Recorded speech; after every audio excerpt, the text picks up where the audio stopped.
And every time you're using those models, you are helping to train it, because as you accept things or reject things or you rework things, it is learning from those patterns. Welcome to the BJU Press Teacher Edition podcast, where Christian educators are encouraged and inspired as we bring you interviews, practical ideas, strategies, and answer your questions about teaching in today's culture. And here's your host, Jenny Copeland. Welcome back for another episode here on the Teacher Edition podcast. We're so glad you've chosen to join in today. Over the next few episodes, we are going to mix things up just a bit as we talk about a hot topic in education, well, in life in general. But before we jump into that, let me remind you to go check out our website, teachereditionpodcast.com. There's some great information there on the website. There's more information about the guests, there are show notes, and by the way, in those show notes, you will find any resources from that episode. Also, there's a place to sign up for our monthly newsletter, which highlights the recent episodes, but it also gives you a sneak peek into what is coming. Of course, we're also on social media, so you can go find us there. We are Teacher Edition Pod on Instagram and TikTok, as well as Teacher Edition Podcast on Facebook. We're also on YouTube, so if you've been listening to these episodes, you might enjoy the opportunity to watch them there as well. And by the way, with the topic we're going to be covering over the next few episodes, you might really enjoy watching the episodes because we're going to put up some information on the screen, so you might want to go check us out there on YouTube. We are Teacher Edition Podcast. We'd really appreciate it. Also, if you would take the time to follow us and go leave us a rating and review as well. We are out in schools and conferences, and we hear great feedback about the show. And we'd appreciate it if you would take a moment to leave your feedback so that others can find the show as well. Okay, so I mentioned that we are going to mix things up for the next few episodes. As you know, we typically have an interview-style format here on the podcast, and we bring in guests who speak to a particular topic for that day. Well, over the next few episodes, we're going to talk about artificial intelligence, AI, and more specifically, generative AI. Something I have found as I work with and interact with various schools and with hundreds of teachers is that generative AI, and AI in general, honestly, is a bit blurry to most. In some respects, it's blurry to all of us. It just seems like it hit like a tsunami, and it also seems to be the headline in some way nearly every single day. As with other topics that we cover on the show, it's important that educators know. It's important that we learn. The best teachers are learners. Honestly, how can we lead? How can we guide students if we don't know ourselves? And generative AI is one of those areas where we need at least a general understanding for our sakes, but also for the sakes of those that we are leading and guiding every day. So for the next few episodes, we are going to step away from the traditional interview style, and I'm just going to simply and perhaps more informally cover some AI basics. Now, I am calling it cyber sense, but I am in no way an AI expert. I don't come with all the answers, but at a very high level and in really simplistic terms, I just want to share with you some basics about AI that I really hope will help clear up some of the fog and lay a really good foundation for you personally, in your classroom, and even as you minister as a school. So first, we're going to start with the basics in AI 101, if you want to call it that. So AI is a developing technology. It's a huge topic, and to say we're going to cover it in, so many 6, 8 episodes, we would never do it justice in that. So like I said, we're just going to skim the top. As humans, we do not do well with things that we don't understand. We tend to pull back from them if they make us uncomfortable, if we don't feel like we have a good understanding of them. We can even respond in fear. Now, some people will ignore it and just, we're just going to pretend it doesn't exist. If we don't have AI at our school, then it's just not touching our students and our teachers. Not sure how that's going. Others will just live misinformed. I will just take what I know and we'll leave it at that. In the case of AI, I really feel like educators were hit from behind. Like AI was just kind of working in our lives in ways that we really enjoyed it, that was really helpful to us. And all of a sudden, generative AI just burst through the scene, and how? In students misusing it. So I feel like it kind of became negative instantly for educators because we quickly had to go on the defensive with that. AI is not new. It's been around for a very, very long time. We've been comfortable with those uses. but now it's in our space. And how did it get there? Through misuse. So, I was thinking about the idea of fear and how we interact with that. And I was looking up some quotations about fear and how we respond to things that we are afraid of. One person said it this way: we fear things in proportion to our ignorance of them. And I think that is so true. AI feels a little bit unwieldy, it feels unsure, and so it makes us fearful. Not only do we not understand it, but it's racing at such a fast speed. It's coming at us every day. Something's coming out, some new tool is coming out. I don't know about you, but I get so many emails every day, and AI is so often the topic of either that advertisement or that update. Fear can easily turn to disdain if we don't feel like we can get on top of it. And so we tend to pull away and reject it. Someone else said, people fear what they don't understand and hate what they can't conquer. They fear what they don't understand and they hate what they can't conquer. Is that human or what, right? If we cannot understand, if we can't get on top of it, we pull away from it. So in our time together today, I think it's really super important that we take some time and just get a very basic understanding. We're going to go really high level, very simplistic, but just get a general understanding of what generative AI is. So let's start there, a really simple overview. So what is artificial intelligence? Can you define it? What would you say it is? So an official, I guess, somewhat definition, if you want to call it that, is a field of computer science that works to create machines that can perform tasks that are typically done through human intelligence, such as learning, reasoning, problem solving, and making decisions. They do this, the classifying and making decisions, successfully by learning from data, adapting, and improving. So often when people say AI, they think ChatGPT, right? Because that's the one that we hear about a lot, but that's not true. AI is actually those machines assisting with tasks that humans typically do. They are programmed to think, they learn what to do, they learn what's successful and what to keep repeating in a way that I guess you could say simulates human intelligence. So we have the artificial in there, right? That means it's simulating human intelligence. The intelligence is that problem solving, that conversing, that building, analyzing, all those different things. This is not new, by the way. Think about things like Siri, Alexa, your maps. By the way, do you know when Siri came out? It came out in 2010. That's ages ago in technology, but it has been a part of our lives. It's not a neon light anymore. It's just part of our daily lives. There are three types of AI, okay? We've just defined what AI is. There are three types. There's reactive, and that is artificial intelligence that responds to input with no learning. It's not remembering anything. So this might be something like your thermostat. This might be something, we watched those chess games that are done. Okay, they're not learning anything. They're trained and they're reacting to, what information they have. They have that input and they respond to that. Predictive. Okay, that's the second kind. One is reactive, two is predictive. This is where it's looking at past data and it's trying to predict future outcomes or forecast it. Okay, this might be something like your shopping recommendations. So if you have purchased things enough times, sometimes even just once, it's going to try to recommend what you might want to purchase the next time. Something even like credit card fraud. Okay, so they are constantly running programs that are seeing your patterns, and when something is different, it sends up that alert, right? Because it's looking at past data to predict the future. And it sees, okay, they typically buy this. That's probably what they'll buy in the future. Oh, there's something different. And that's how that works. The third kind is generative AI. And that's what we're going to focus on over the next few episodes. What is the definition of generative AI? AI models that create new output or content. This can be text, images, videos, based on the data that they're trained on. That's very important. And the prompt from the user. Those two things we're going to talk about. Generative AI responses are unique, conversational, and human-like. And that's what sets them apart.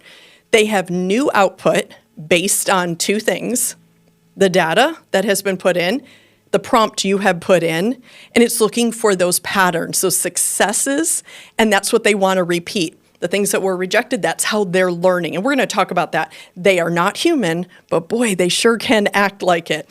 And their responses are conversational, and that makes it feel even more to us like they're actually humans. All right, let's look very simplistically at an overview of how generative AI works. Now, there are several steps. Okay, so the first one is data collection, and this is where humans determine and collect data that's going to be used to train that model. So these can be books, websites, images. The more the merrier, but we definitely want good data. The more diverse, the more high quality is going to give you that better result. The second part of this process is pre-processing. That's where all that data is organized, duplicates are gotten rid of, things are formatted. Okay, so we compile our data, we clean it up, and then the next one is that training process. This is where the developers choose what model or what algorithm they want to use to analyze that data, okay? And that we could get way down in the weeds, and some of you listening could give amazing explanations from a technical standpoint. I just want to keep this really, really high level so you understand the training is basically where they feed the data in to that model, and it starts making predictions. It's retrieving responses, and then it's being checked, and then it adjusts. So that's where it starts to feel a little bit human, because you can put in something, it gives you a result, and it adjusts. Well, it has learned that over time. It learns what's a success. It learns what has been rejected, and that's repeated and repeated and repeated, and that's how it's learning. It's looking at patterns and patterns and patterns of information, of data. The next one, step 4, is testing and validation. This is where it is given data that it has not seen before, and we see how it handles it. How does it generalize in that new situation? And then the very last step, number 5, is that deployment. So it is given for real world use, and then that feedback keeps coming and adjustments keep being made. And every time you're using those models, you are helping to train it, because as you accept things or reject things, or you rework things, it is learning from those patterns. So again, that's really, really high level, but basically data is collected, it's processed, then the training begins, then there's the validation and testing, and then it goes out for real world use, or deployment, as we would call it. Okay, so one other thing I want to cover in this opening episode is let's talk about some different key terms that I'm guessing you may have heard or you're going to start to hear more of. Sometimes we can get lost in those terms and they feel a little over our head, but they are really foundational to understanding how generative AI works. Okay, so the first one is machine learning. Machine learning is a type of AI that enables systems to learn patterns from data, then make predictions or decisions, okay? A type of AI that enables systems to learn patterns from data. That's machine learning. That's kind of like the highest level term that we can start with. Let's go down a little bit more into deep learning, okay? So now this is a type of machine learning, which we just talked about, but this type of learning uses neural networks. Neural. Think of that word. Where have you heard that before? Maybe in neurology? Right. So a type of machine learning that uses neural networks. This is where it's mimicking those brain patterns, the different levels of neurons and things like that. That's what they are aiming for with this deep learning. So what is a neural network? A computing system that mimics the human brain, which, like I just mentioned, those layers of neurons processing that information all at different levels to make decisions and predictions. It's amazing how they are following the pattern of what God created. Just the brain is an amazing thing, and they're trying their best to mimic that with these computer models. Okay, large language model. Probably if I had you raise your hands, most of you have heard that term before. It is a deep learning model. We just talked about the deep learning, right? Those levels of processing that are going on. This deep learning model is trained on large amounts of data to generate human-like language responses. It's very conversational. It sounds like you're talking to a person. And now, especially that they've added the audio responses, someone said, I was talking to you once, they said, I feel like when I hang up, I've just, when I stop talking, it's like I've just hung up from a phone conversation. It's that lifelike. Now, large language models do not include everything you see using AI out there. So something like a rule-based model, okay, like something like a medical information set. So they have fed in a medical journal or a manual of some type, and then the model that they're using is just pulling from that. That's all it's doing. It's not generating something new. It's not making decisions, things like that. Classification models, that'd be something like your spam email quarantine. It's looking for something and then putting it in a special folder, right? Speech recognition and synthesis models, this is like your speech to text. And then even some chatbot models where they are basically just answering questions from a decision tree. Okay, so that might be something like when you fly and you have a question, you go on to the chat for that airline.